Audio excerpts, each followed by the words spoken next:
तो गाइज अब हम लोग डिस्कस करने वाले हैं हमारे नेक्स्ट टॉपिक को। एक्चुअली ये जो टॉपिक है ना आप लोगों का, एक्चुअली में ये जो टॉपिक है इसका नाम है application of bio Savart law, है ना। तो जो आपके बायो सेवर्ट लॉ की एप्लीकेशंस है ना, बेसिकली दो एप्लीकेशन है आप लोगों की, और वो दो एप्लीकेशन में आप लोगों को एकदम आराम से और इजी तरीके से आप लोगों को पढ़ा लूँगा, ठीक है।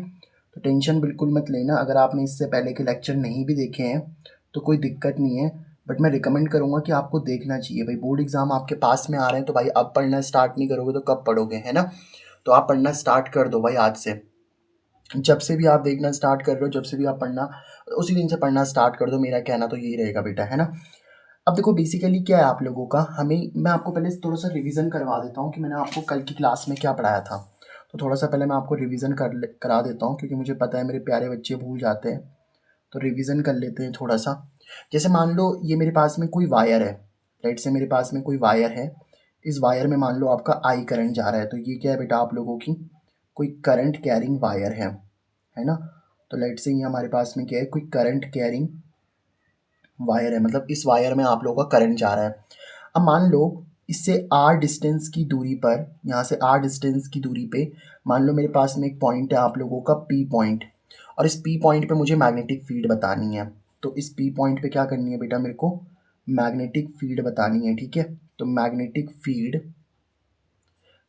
फील्ड एट पॉइंट पी, है ना। तो इस पी पॉइंट पे आपको मैग्नेटिक फील्ड बतानी है। देखो हम ना इस पूरी वायर की वजह से मैग्नेटिक फील्ड नहीं बता पाते थे। हम क्या करते थे, इसमें से एक छोटा सा एलिमेंट काट लेते थे, डीएल एलिमेंट को। ये जो डीएल होता है ना आप लोगों का, डीएल जो होता है basically that is the small element. ये जो डीएल होता है ना, बहुत छोटा स्मॉल एलिमेंट होता है आप लोगों का। और एक बात याद रखना, जिस डायरेक्शन में करंट होगा ना आप लोगों का, उसी डायरेक्शन में ये डीएल भी होता है। मतलब डीएल की एक डायरेक्शन होती है। अगर करंट ऊपर जा रहा है तो डीएल भी कहाँ जा रहा होगा आप लोग का, ऊपर ही जा रहा है। मतलब डीएल की डायरेक्शन तो उसको मैं वेक्टर लिख सकता हूँ ना, है ना। और देखो ये पी पॉइंट है, पी पॉइंट इस वायर से कितनी दूरी पे है, तो आर ही बता रहा है। तो आर भी एक वेक्टर बन जाएगा। आर वेक्टर का मतलब होता है पोजीशन वेक्टर। आर वेक्टर का मतलब क्या होता है बेटा, पोजीशन वेक्टर। जो भी आपका पोजीशन को बताता है ना, वो आपका ही वेक्टर ही होता है, तो उसको पोजीशन वेक्टर बोलते हैं। जैसे ये पी पॉइंट है ना, तो पी पॉइंट वायर से किस पॉइंट पे है, मतलब जो पी पॉइंट है वो वायर से किस पोजीशन पे, तो उसको भी तो एक वेक्टर ही बता रहा होगा, तो उसको आर वेक्टर हमने बोल दिया। मतलब डीएल भी वेक्टर है, आर भी वेक्टर है, ठीक है। दोनों वेक्टर हैं। अब एक चीज देखो, लेकिन डीएल वेक्टर क्या होगा, हमेशा करंट की डायरेक्शन में होगा। जैसे करंट ऊपर जा रहा है तो डीएल वेक्टर भी ऊपर ही जा रहा होगा। अगर करंट मान लो आपका नीचे जा रहा है तो डीएल भी क्या होगा आप लोगों का, नीचे ही आ रहा होगा। तो मैंने आपको सबसे पहले इसकी वेक्टर फॉर्म बताई थी। वेक्टर फॉर्म ना बेटा हमेशा डायरेक्शन निकालने के काम आती है। मतलब इस पी पॉइंट पे मैग्नेटिक फील्ड किस डायरेक्शन में होगी वो आपको वेक्टर फॉर्म वाला ही फॉर्मूला बताएगा। देखो क्योंकि आपने छोटा सा एलिमेंट लिया है ना डीएल, तो यहाँ पे जो मैग्नेटिक फील्ड बनती थी वो भी छोटी सी बनती थी, डीबी। मैग्नेटिक फील्ड का जो सिंबल होता है वो बी होता है, ये आपको पता होना चाहिए। तो मैग्नेटिक फील्ड का जो सिंबल होता है ना बेटा, मैग्नेटिक फील्ड का क्या सिंबल होता है आप लोगों का, बी सिंबल होता है। तो अगर यहाँ पे छोटा सा एलिमेंट डीएल है तो मैग्नेटिक फील्ड भी छोटी सी बन रही होगी, डीबी। तो वो डीबी मैग्नेटिक फील्ड कितनी बनती थी, पहले मैं वेक्टर फॉर्म में लिख रहा हूँ उसको। वेक्टर है तो एरो लगाना पड़ेगा, क्योंकि मैग्नेटिक फील्ड क्या होती है, वेक्टर क्वांटिटी होती है ना। उसकी वैल्यू आती थी बेटा म्यू नॉट बाई 4 पाई, है ना, आई डीएल वेक्टर क्रॉस में कितना, आर वेक्टर, ठीक है। क्रॉस इसलिए करते हैं, देखो मैग्नेटिक फील्ड कैसी क्वांटिटी है आप लोग की, वेक्टर क्वांटिटी है ना। और जब क्रॉस करते हैं ना दो वेक्टर का, जैसे मान लो आपके पास में एक वेक्टर है ए वेक्टर और एक वेक्टर है बी वेक्टर, तो जब आप इनका क्रॉस प्रोडक्ट करते हो ना तो वेक्टर आंसर आता है। और जब आप इनका डॉट प्रोडक्ट करते हो, मतलब ए डॉट बी करते हो, तो फिर कैसा आंसर आता है आप लोग का, स्केलर आंसर आता है। अब सोचो, हमें मैग्नेटिक फील्ड, देखो मैग्नेटिक फील्ड कैसी होती है, वेक्टर क्वांटिटी होती है। तो अगर मैग्नेटिक फील्ड वेक्टर है तो यहाँ पे क्रॉस करना पड़ेगा ना, ठीक है। और अपॉन में कितना आ जाएगा, आर क्यूब। अब मैंने बोला ये वाला जो फॉर्मूला है ना बेटा आप लोगों का, ये फॉर्मूला एक्चुअल में आप लोगों को कब इस्तेमाल करना है, ये फॉर्मूला आप लोगों को तब इस्तेमाल करना है जब आप डायरेक्शन निकाल रहे हो, ठीक है। तो मतलब डायरेक्शन, अब डायरेक्शन कैसे निकालेंगे, देखो मैंने डायरेक्शन निकालने के लिए आपको क्या बताया था, जैसे मुझे इस पी पॉइंट पे डायरेक्शन बतानी है, तो आप डीएल वेक्टर से आर वेक्टर की तरफ फिंगर्स को कर्ल करो। देखो जो पहला वेक्टर है ना डीएल, डीएल देखो करंट ऊपर जा रहा है तो डीएल भी ऊपर ही होगा। अगर करंट ऊपर, मैंने कहा ना जिस डायरेक्शन में करंट है उसी डायरेक्शन में डीएल है, तो करंट ऊपर जा रहा है तो डीएल भी ऊपर ही होगा। तो अब जिस डायरेक्शन, देखो डीएल पहले वाले वेक्टर में आपको फिंगर्स को रखना है, तो पहले वाले उसमें मैंने फिंगर को रख दिया। अब जो आपका पहला वेक्टर है डीएल वेक्टर ऊपर जा रहा है तो वहां मैंने फिंगर को रखा। और देखो आर की तरफ घुमाना है, डीएल से आर की तरफ। तो आर तो इधर है ना आप लोगों का, इधर है आर, तो डीएल से आर की तरफ घुमाओ, डीएल से आर की तरफ घुमाओ। तो मैग्नेटिक देखो अंगूठा किधर जा रहा है आप लोग का, अंदर जा रहा है कि नहीं आ रहा। देखो डीएल से आर की तरफ घुमाओगे तो अंगूठा अंदर जा रहा है, डीएल से आर की तरफ घुमाओगे तो अंगूठा अंदर जा रहा है। आर इधर साइड है ना भाई साहब, अगर अगर मान लो आर इधर साइड होता तो आप इधर घुमाते, अभी इधर है आर तो इधर घुमाओ ना, डीएल से आर की तरफ घुमाओ। देखो डीएल ऊपर जा रहा है, आर इधर है, तो डीएल से आर की तरफ घुमाओगे तो थंब किधर जा रहा है आप लोग का, अंदर ही तो जा रहा है ना। डीएल ऊपर है, आर इधर है, तो डीएल से आर की तरफ घुमाओगे तो थंब किधर जाएगा आपका, इनवर्ड, यानी कि अंदर जा रहा है। तो हम बोलेंगे पी पॉइंट पे मैग्नेटिक फील्ड का है बेटा आप लोगों की इनवर्ड, और इनवर्ड को हम लोग फिजिक्स में क्रॉस से दिखाते हैं, है ना। क्रॉस से आप इनवर्ड को दिखाते हो।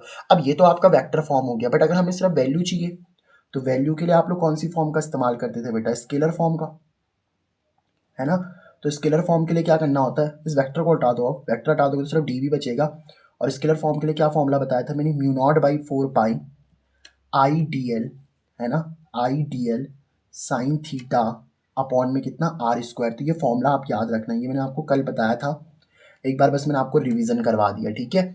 आई तो क्या है यहाँ पे जो करंट जा रहा है डी एल। अच्छा ये म्यू नॉट बाई 4 पाई क्या होता है ना, कांस्टेंट होता है, ये जो म्यू नॉट लिखा हुआ है ना मैंने, म्यू नॉट बाई 4 पाई, ये कांस्टेंट होता है आप लोगों का, ठीक है बेटा। और इसकी वैल्यू कितनी होती है सर, 10⁻⁻7 होती है, ठीक है। ये वाला म्यू नॉट मैंने आपको बताया था, म्यू नॉट को मैं आपको 5th चैप्टर में बहुत डिटेल में पढ़ाऊंगा, ठीक है। अभी आप यहाँ पे समझ लो इस चीज़ को, ठीक है। ओके सर, इतना तो आपने रिवीजन ही करवा दिया सर हमें, ओके ठीक है सर। अब एक चीज़ देखो बेटा, अब हम ये क्या बोल रहे हैं यहाँ पे, ध्यान से समझते हैं इस चीज़ को और आपको इजीली बात समझ में आ जाएगी। ये बोल रहा है मैग्नेटिक फील्ड निकालनी है आपको, आपको क्या निकालनी है बेटा, मैग्नेटिक फील्ड निकालनी है, ठीक है। मैग्नेटिक फील्ड मतलब मुझे बी निकालनी है, मैग्नेटिक फील्ड को बी से दिखाते ना, तो मुझे मैग्नेटिक फील्ड बी निकालनी है। एट द सेंटर, कहाँ पे निकालनी है बेटा आप लोगों को, सेंटर पे निकालनी है, किसके, of the current carrying circular loop. Loop का मतलब क्या होता है, लूप का मतलब होता है क्लोज पाथ। जैसे मान लो मैंने क्या करा, देखो क्लोज लूप का मतलब, जैसे मान लो ये मैंने एक रेक्टेंगल बनाया, लेकिन ये क्लोज है ना, तो अगर ये क्लोज है तो आप इसको लूप बोल सकते हो। लूप का मतलब होता है क्लोज पाथ। अब जैसे आपने एक सर्कल बनाया, ये भी देखो क्या है यहाँ पे, क्लोज है कि नहीं है, तो आप इसको भी लूप बोल सकते हो। आप एक स्क्वायर बना दो, तो स्क्वायर बना दोगे तो ये भी क्या कहलाएगा बेटा आप लोगों का, लूप ही कहलाएगा। समझे इस बात को, तो ये सब लूप की कैटेगरी में आ जाते हैं बेटा आप लोग के। लूप का मतलब होता है क्लोज पाथ, बस इतना समझ लो आप। लूप का मतलब क्या होता है बेटा आपका, क्लोज पाथ होता है, ठीक है। चलो अब देखो, अब ये क्या बोल रहा है, हमारे पास में एक सर्कुलर लूप है आप लोगों का, ठीक है सर। हम सबसे पहले एक सर्कुलर लूप बना देते हैं। तो मैंने क्या करा बेटा, इस तरीके से आप लोगों का एक सर्कुलर लूप बना दिया। तो ये मान लो आपके पास में क्या है सर, एक सर्कुलर लूप है। सर्कुलर लूप तो है, मतलब एक सर्कुलर पाथ है, ये सर्कल की फॉर्म में दिख रहा है आपको ये वाला पाथ, ओके सर। अब इसमें क्या कर रहा है बेटा आप लोगों का, इसमें मान लो कोई करंट जा रहा है, लेट से इसमें कोई करंट जा रहा है आप लोगों का आई करंट। तो मान लो इसमें कोई करंट जा रहा है आप लोगों का आई करंट जा रहा है, ओके सर। कितना करंट जा रहा है बेटा इसमें, आई करंट जा रहा है। तो अब बताओ, ये करंट कैरिंग सर्कुलर लूप नहीं हो गया, कैसा लूप हो गया बेटा आप लोगों का, करंट कैरिंग, है ना, current carrying circular loop. Current carrying का मतलब इसमें करंट जा रहा है आप लोगों का, है ना। और सर्कुलर मतलब ये सर्कल है, और लूप मतलब क्लोज पाथ है, ठीक है। अब देखो, इस सर्कल का कोई ना कोई सेंटर तो होगा ना, मान लो ये ओ पॉइंट है, और ये ओ पॉइंट क्या है बेटा, इसका सेंटर है। तो इस सेंटर पे क्या करना है पता है आपको, इस सेंटर पे हमें, इस ओ पॉइंट पे मैग्नेटिक फील्ड निकालनी है हमें। क्योंकि मैग्नेटिक फील्ड कहाँ पे निकालनी है आप लोग को, सेंटर पे तो निकालनी है, चेक करो। Magnetic field at the centre, centre पे निकालनी है आपको। तो बेसिकली हमें क्या करना है, we have to calculate, we have to calculate, we have to calculate magnetic field, we have to calculate magnetic field. हमें मैग्नेटिक फील्ड कहाँ पे निकालनी है, at point O, at point O. इस ओ पॉइंट पे क्या करनी है बेटा आपको, मैग्नेटिक फील्ड निकालनी है, ओके सर। ओ पॉइंट पे मैग्नेटिक फील्ड निकाल लेंगे। देखो बेटा पहले मुझे बात बताओ, अगर आपको ओ पॉइंट पे मैग्नेटिक फील्ड निकालनी है ना, जैसे देखो मान लो इस ओ पॉइंट से, देखो एक मैंने आपको चीज़ बताई ना अभी, बायो सावर्ट लॉ क्या बोलता है कि अगर आपके पास में कोई वायर है, उस वायर में आई करंट जा रहा है, और उससे किसी पॉइंट पे आप लोगों को मैग्नेटिक फील्ड बतानी है, तो आप बायो सावर्ट लॉ का इस्तेमाल कर सकते हो। भाई देखो ना, इस वाली वायर में, ये वायर ही तो एक प्रकार की, देखो ये वायर अभी खुली थी, अब ये वायर को आपने क्लोज कर दिया, तो इस वायर में तो करंट जा ही रहा है ना आप लोग का। अब आपको क्या करना होता है, देखो इस पूरी वायर की वजह से हम लोग क्या कर सकते हैं, इस पूरी वायर की वजह से आप लोग क्या नहीं बता सकते, इस पूरी वायर की वजह से आप लोग मैग्नेटिक फील्ड नहीं बता सकते। मतलब पूरी वायर की वजह से एक ही बार में मैग्नेटिक फील्ड बताना पॉसिबल नहीं है। बट अगर मैं छोटा सा एलिमेंट काट दूँ तो मान लो मैंने क्या किया, यहाँ से मैंने एक छोटा सा एलिमेंट काट दिया। फॉर एग्जाम्पल मैंने यहाँ पे एक छोटा सा एलिमेंट क्या काट दिया बेटा, डीएल एलिमेंट काट दिया। अब देखो जिस डायरेक्शन में करंट होगा उसी डायरेक्शन में डीएल होगा कि नहीं होगा, ठीक है। और मान लेते हैं कि ओ पॉइंट से डीएल तक की जो डिस्टेंस है वो लेट से आर है आप लोगों की। अब मैंने आपको बताया था ना डीएल भी वेक्टर होता है और आर भी वेक्टर होता है, क्योंकि ये वाला पॉइंट कहाँ पे है वो आपको वही तो बता रहा है ना, ये पोजीशन बता रहा है, तो पोजीशन वेक्टर, आर वेक्टर को पोजीशन वेक्टर बोलते हैं, तो वेक्टर होता है, ठीक है।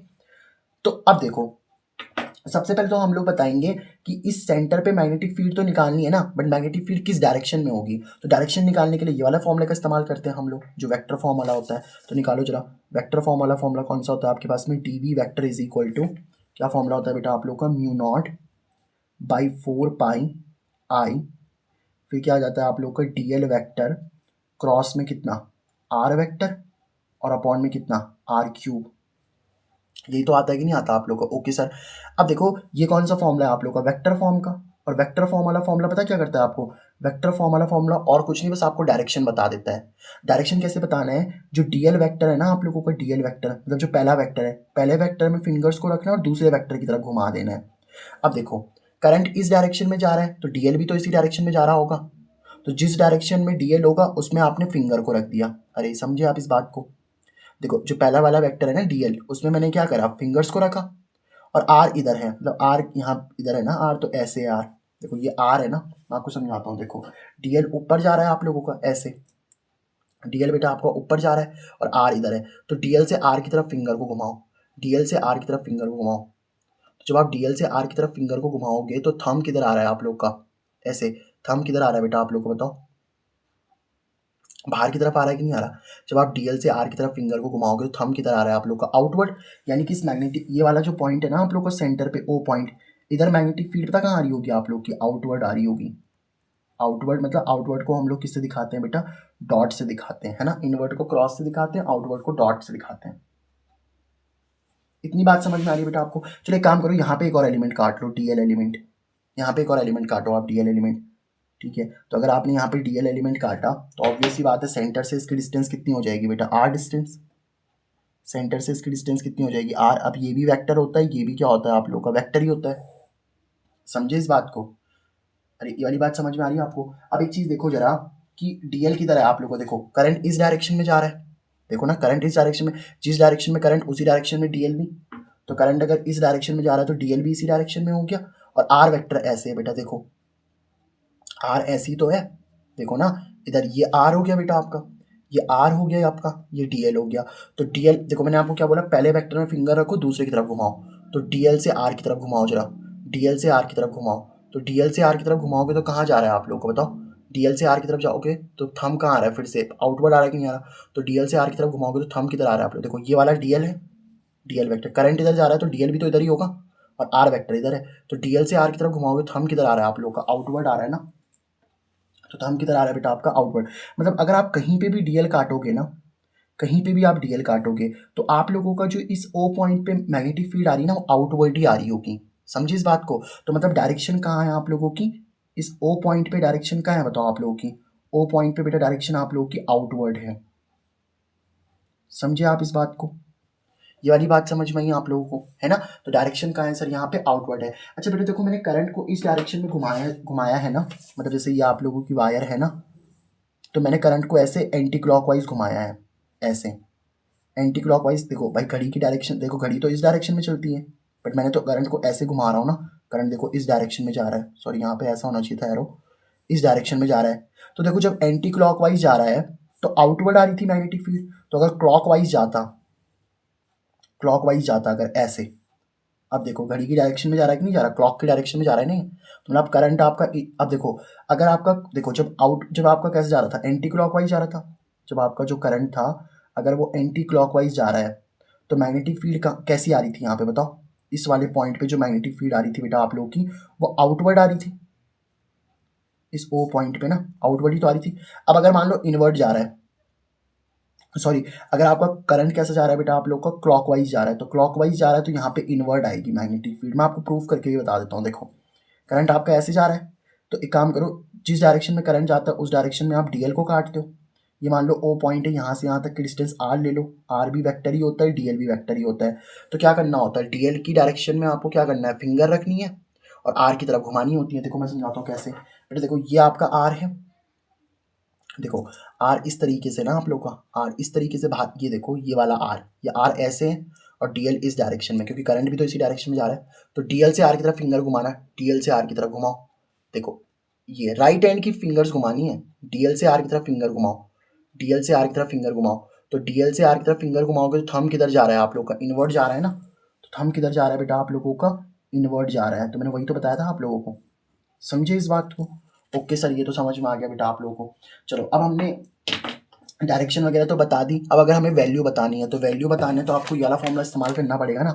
डायरेक्शन बतानी तो ये वाला फॉर्मूला इस्तेमाल करा, वैल्यू बतानी तो ये वाला फॉर्मूला इस्तेमाल करो। तो अब क्या फॉर्मूला आ जाएगा बेटा आप लोगों का, डीबी का फॉर्मूला आ जाएगा mu naught by 4 pi I d l are sine theta upon में कितना आ जाएगा बेटा आप लोगों का, आर स्क्वायर। ये हमारा किसके लिए होता है, वैल्यू बताने के लिए, जब आपको वैल्यू बताना है। अब मैंने इस पॉइंट पे मैग्नेटिक फील्ड कहाँ होगी ये सब तो बता दिया ना, बट मैग्नेटिक फील्ड तो आपने बता दी कहाँ होगी। अब आपको ये भी तो बताना पड़ेगा कि उसकी वैल्यू क्या होगी, मतलब इस ओ पॉइंट पे जो मैग्नेटिक फील्ड निकल रही है उसकी वैल्यू कितनी होगी, ये भी तो बताना पड़ेगा ना। ओके सर, तो हम बता देंगे बेटा, d B is equal to mu naught by 4 pi I d l r. अब एक चीज देखो यहाँ पे, ये जो साइन थीटा है ना, साइन थीटा कितना होगा सोचो।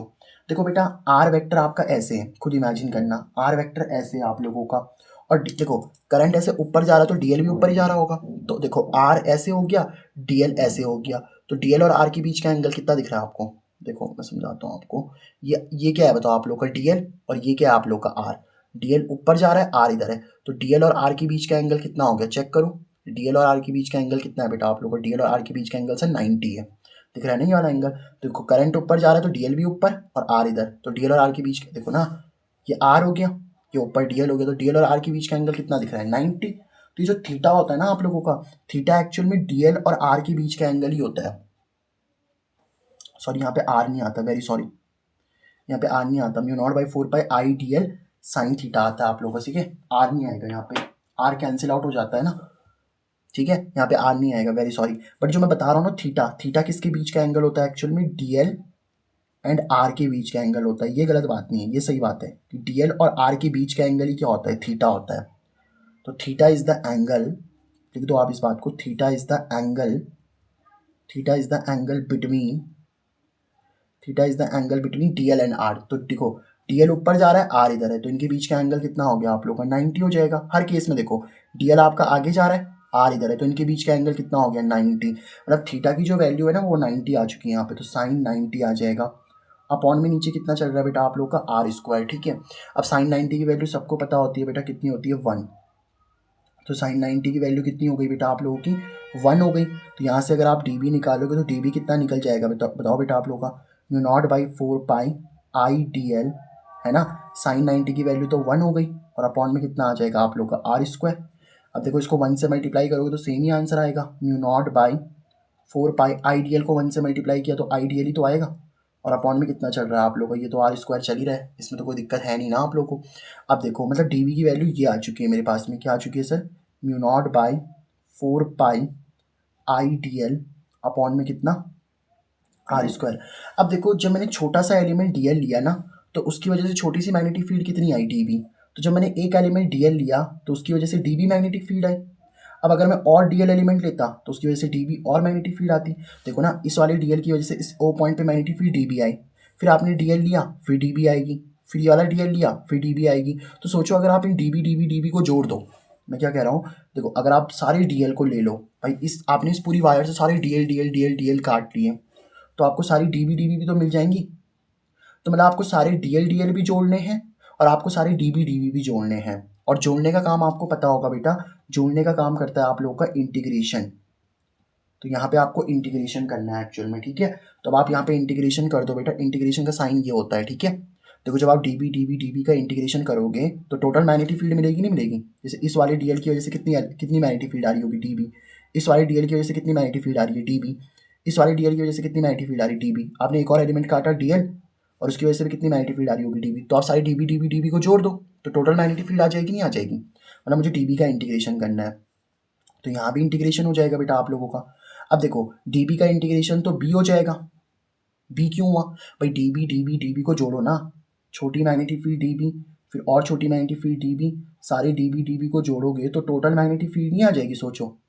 और ये मैग्नेटिक फील्ड कहाँ पे आ रही है, सेंटर पे, तो इसको मैं लिख सकता हूँ कि जो ये नेट मैग्नेटिक फील्ड आ रही है ना, बी नेट का मतलब होता है टोटल मैग्नेटिक फील्ड।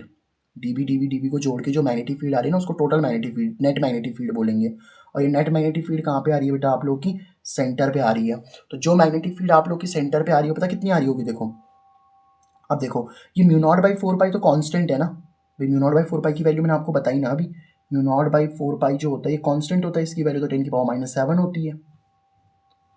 ठीक है, अब इस ये जो वायर है आप लोग की, इस वायर में भी करंट क्या होगा, कांस्टेंट ही होगा। जैसे मान लो 2 एम्पियर का करंट जा रहा है या 3 एम्पियर का करंट जा रहा है, करंट तो सेम ही जा रहा होगा ना, करंट की यूनिट एम्पियर होती है, पता है ना आपको ये वाली बात। तो करंट भी इसमें सेम ही जा रहा होगा, तो आई भी कांस्टेंट हो गया। और आर देखो यहाँ से यहाँ तक जितनी रेडियस होगी, यहाँ से यहाँ तक भी उतनी, भाई सर्कल की तो सारी रेडियस बराबर होती है ना, और जितनी यहाँ से यहाँ तक की डिस्टेंस होगी उतनी यहाँ से यहाँ तक की भी डिस्टेंस होगी, उतनी यहाँ से यहाँ तक की भी डिस्टेंस होगी, उतनी यहाँ से यहाँ तक की भी डिस्टेंस, सारी डिस्टेंस आर तो सेम ही होगा ना बेटा आप लोगों का, आर तो सेम ही होगा। तो मैंने क्या बोला, आर भी कांस्टेंट है, आई भी कांस्टेंट है, तो सब कुछ जो जो कांस्टेंट है बाहर निकाल दो। तो म्यू नॉट भी म्यू नॉट बाई 4 पाई तो कांस्टेंट ही होता है, बाहर निकाल दिया। आई भी कांस्टेंट था बेटा आप लोग का, आर स्क्वायर भी कांस्टेंट था, बाहर निकाल दिया। अब इंटीग्रेशन क्या बच गया पता है आप लोग का, डीएल। अब मुझे एक बात बताओ, खुद सोच के बताना, जो नेट मैग्नेटिक फील्ड आपकी आएगी ना, मतलब जो टोटल मैग्नेटिक फील्ड आपकी सेंटर पे आ रही है ना, सेंटर पे आ रही है वो कितनी आ रही है, चेक करना जरा। म्यू नॉट बाई 4 पाई तो ऐसे ही ठीक है बेटा आप लोगों का, आई बाई आर स्क्वायर भी ऐसे ठीक है बेटा आप लोगों का, डीएल। अब ध्यान से सुनना, जब आप इस टोटल, जैसे आपने डीबी को जोड़ा था तो बी आ गया था, तो डीएल को जोड़ोगे तो टोटल एल आ जाएगा ना आपका। सोचो आपने डीएल एलिमेंट काटा, ये डीएल एलिमेंट पूरी वायर में से आप डीएल, इस पूरी सर्कुलर वायर में से आप डीएल को काटोगे तो टोटल एल आएगा कि नहीं आएगा, मतलब ये पूरे टोटल लेंथ आ जाएगी सर्कल की, ये एल क्या आ जाएगा बेटा। अगर आपने डीएल प्लस डीएल इन सारी डीएल को जोड़ दिया तो टोटल एल के बराबर ही तो आ जाएगा ये। और ये एल क्या है पता है आप लोगों का, this is the length of circle, length of circle, ये पूरे सर्कल की लेंथ नहीं आ जाएगी। सोचो आप डीएल को जोड़ोगे तो टोटल सर्कल की लेंथ ही तो आ जाएगी। तो डीएल को जोड़ा तो किसके बराबर आ गया बेटा आप लोगों का, एल के बराबर आया, मतलब इस डीएल को जोड़ा तो हम लोगों ने एल के बराबर आया। और सर्कल की लेंथ किसके बराबर होती है आप लोगों को पता होगा, 2 पाई आर के बराबर, है ना। तो इस डीएल का जब हमने इंटीग्रेशन करा, डीएल का इंटीग्रेशन करने का मतलब क्या है, डीएल को जोड़ रहे हो आप, तो डीएल इसका मतलब समझ पा रहे हो ना, इंटीग्रेशन डीएल का मतलब कि डीएल को जोड़ रहे हैं, तो डीएल को जोड़ोगे तो किसके बराबर आएगा, एल के बराबर, ये वाला एल के बराबर आएगा। और एल क्या है यहाँ पे, लेंथ ऑफ सर्कल, और लेंथ ऑफ सर्कल कितनी होती है बेटा आप लोग की, 2 पाई आर। तो देखो अब एक आर से एक आर आपका कैंसिल हो जाएगा, एक पाई से आपका एक पाई भी कैंसिल हो जाएगा, इस 2 से 4 2 टाइम्स कैंसिल हो जाएगा। तो देखो कितनी वैल्यू आ चुकी है आप लोग की। तो बेटा जो आपकी नेट मैग्नेटिक फील्ड आ चुकी है ना सेंटर पे, वो नेट मैग्नेटिक फील्ड कितनी आ चुकी है आपकी सेंटर पे, वो आ चुकी है म्यू नॉट इंटू आई अपॉन में कितना 2, एक आर से एक आर तो कैंसिल हो गया, तो एक ही आर तो बचा, तो 2 आर। तो नेट मैग्नेटिक फील्ड जो आपकी सेंटर पे आ रही है पता कितनी आ रही है बेटा आप लोग की, वो आ रही है बेटा आप लोग की म्यू नॉट आई अपॉन में 2 आर। ठीक है, तो अगर आपके पास में एक सर्कुलर वायर है ना, और किसकी डायरेक्शन भी बता दो, यहाँ पे डायरेक्शन किधर आ रही थी, आउटवर्ड आ रही थी ना, तो वो डायरेक्शन भी लिख दो आप लोग। तो डायरेक्शन कहाँ आ रही है बेटा आप लोग की, आउटवर्ड आ रही है। ठीक है, तो डायरेक्शन आपकी आउटवर्ड आ रही है, ये भी मैंने बता दिया। तो जो सेंटर पे मैग्नेटिक फील्ड निकलती है वो कितनी निकलती है बेटा आप लोगों की, वो निकलती है sir mu naught I by 2 r, mu naught I by 2 r. तो इतनी मैग्नेटिक फील्ड आप लोगों को सेंटर पे निकालनी होती है। तो this is the magnetic field at the centre of the current carrying circular loop. अगर आपके पास में एक सर्कुलर लूप है तो उसकी वजह से इस सेंटर पे इतनी मैग्नेटिक फील्ड निकलेगी। ठीक है, अब जो इसकी दूसरी एप्लीकेशन है ना बेटा, वो दूसरी एप्लीकेशन, ये पहली एप्लीकेशन तो हमने कर दी, first application magnetic field at the centre of the current carrying loop, current carrying circular loop, पहली एप्लीकेशन तो कर दी। दूसरी एप्लीकेशन मैं आपको इसकी नेक्स्ट वीडियो में कराऊंगा। ठीक है, तो अगर आपको ये वाली वीडियो पसंद आई तो यार चैनल को सब्सक्राइब जरूर कर देना और दोस्तों के साथ शेयर जरूर कर देना। ठीक है।